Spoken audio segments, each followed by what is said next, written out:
In the last few weeks, all of our lives have been altered because of the COVID-19 outbreak. For the first time, our daily routines and summer plans are completely out the door.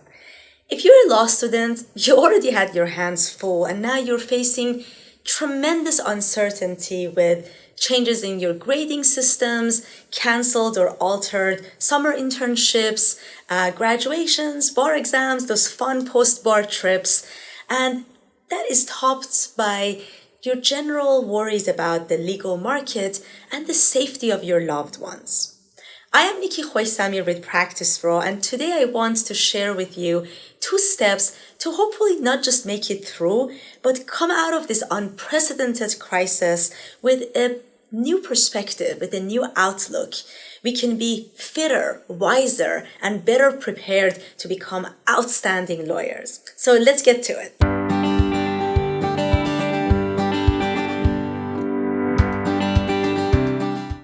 First step, stabilize in the middle of the chaos. With all the uncertainty out there, we still need to maintain our daily tasks and responsibilities.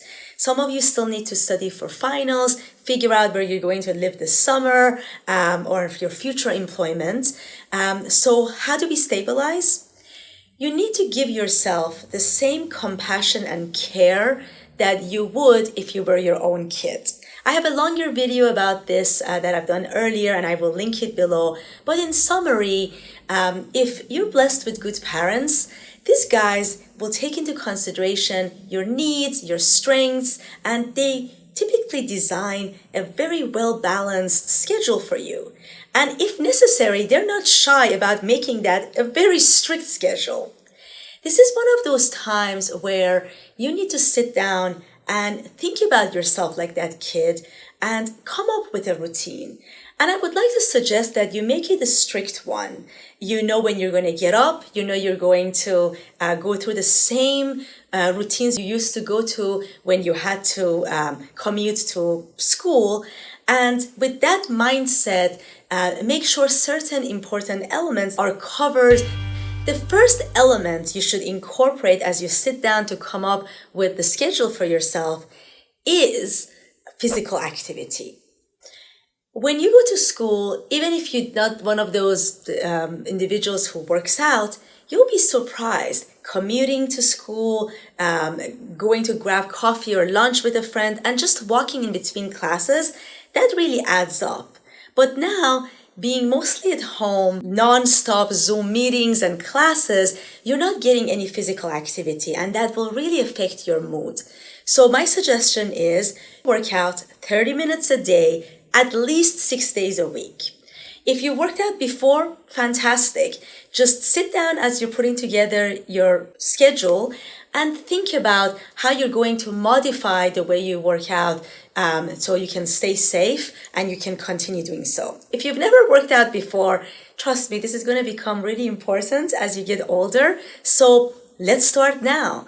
All that commute time we don't have anymore, now we can put it in physical activity and make it fun, make it enjoyable, even if it's as simple as putting on some music and dancing for 30 minutes. Another element of your physical well-being that I would like to suggest is that consider whether you should take a vitamin D supplement, especially if you just went through a Midwest or East Coast winter and now you still can't go out like you usually would. Since vitamin D has been shown to have a substantial effect on mood and just focus, you should shoot an email to your doctor. Many of them these days are really good in responding to emails, and ask them if that makes sense for you. So definitely check with your doctor first. And if it does make sense, ask them what dosage they would recommend for you. The second element that your schedule should incorporate is your emotional and spiritual well-being. Usually in crisis, people tend to come together. But in this type of crisis that we're having, that we are not able to connect, look into each other's eyes, hug, and give each other that emotional nurturing. So it's very important that you think of ways that you can still nurture your well-being. This might take different forms for everybody. You might find it helpful to meditate, pray, read poetry, look through old photo albums, and remind yourself of fun things you're going to do when this crisis is going to be behind us. But it is absolutely necessary that you take care of that the emotional void because of the lack of social interaction. So when the crisis passes, we are able to get back out there and we don't have to deal with too much of the emotional depletion that is likely to happen during these times. The third element that your new routine should incorporate is fun. You know that time that you spent commuting to school, whether it was 15 or 20 or 30 minutes, why don't we schedule at least that amount of time for something fun? Maybe something you wanted to learn, how to cook, invest, learn a new dance, apply eyeliner. So whatever it is that you'd always wanted to do, but you never had time to do it, let's schedule that in. When all this passes, wouldn't it be wonderful to come out with a new hobby or skill set that you can now build on through social activities?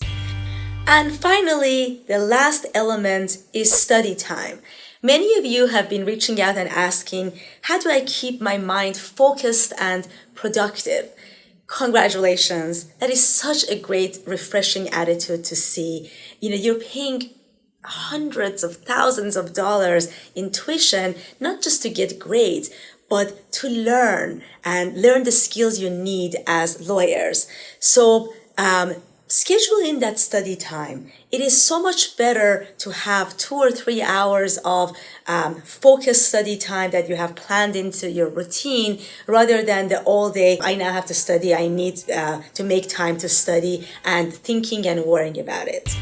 So now that we have a plan to stabilize and maintain our well-being, it's time for step 2, to turn this adversity into opportunity. Or in other words, take the challenges that are being presented to us, learn from them, and evolve and grow. Maybe we can come out of this as better humans and lawyers. Humans have a number of needs, and many of us, especially those of us who've been in school for a long time, we have a strong need for certainty and for significance.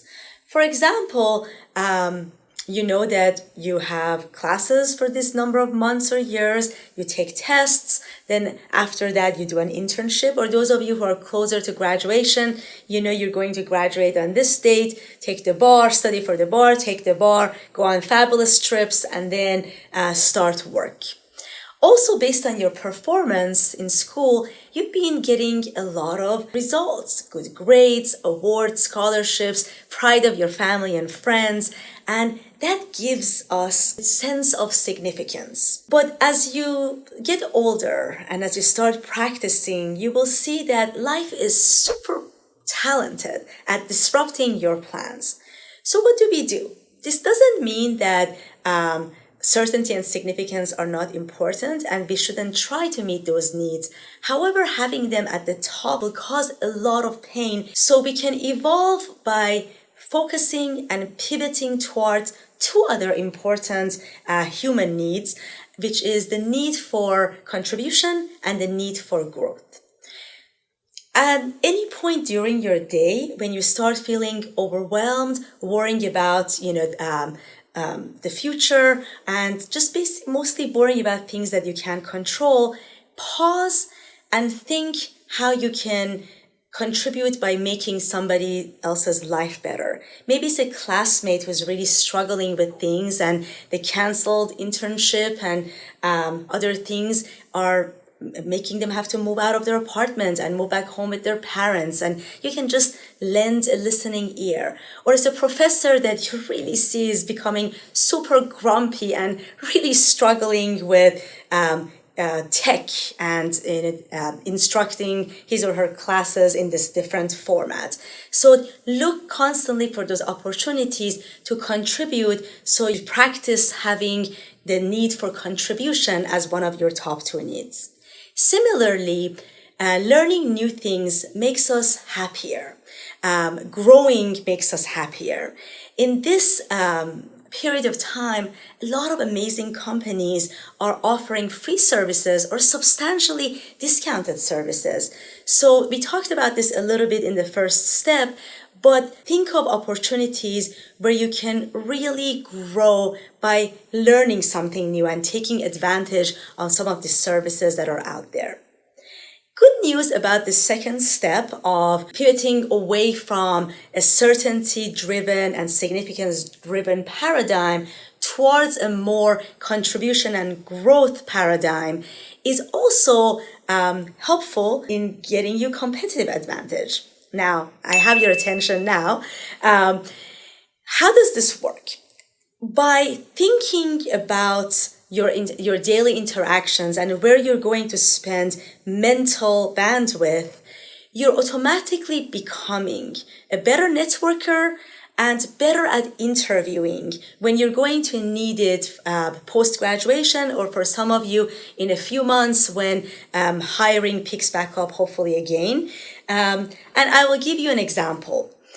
A good networker is not really somebody who goes to these networking receptions and gets the highest number of business cards, but somebody who knows how to cultivate relationships. And I hope to address some of these in future videos, as well as our upcoming career conferences in late May.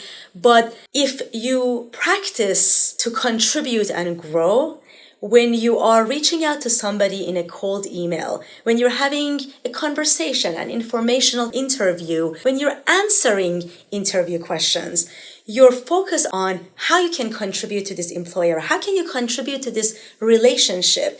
You will ask questions to grow your knowledge of the employer and learn more so you can contribute more. So that, something that is going to be very helpful in helping you evolve through the crisis will also become very helpful as the fundamental pieces of some of the skills you will be learning that will serve your own career goals and needs. I hope this has been helpful. At PracticePro, we're doing our absolute best to be there for you. We've received, dozens of emails, and we've already done more coaching consults in the last month that we've done in years to be there for you and help you figure out a customized plan that maintains your well-being as well as helps you grow through this situation. I will put the link below to our coaching calendar. I would love to have the opportunity to talk to you. We had to cancel our career conferences in March, but they are now rescheduled for late May, but in a virtual format. So check our website. I would also really appreciate it if you like this video, comment with any questions you have to help us create content for you, and please subscribe to our channel. Until we meet again, stay well.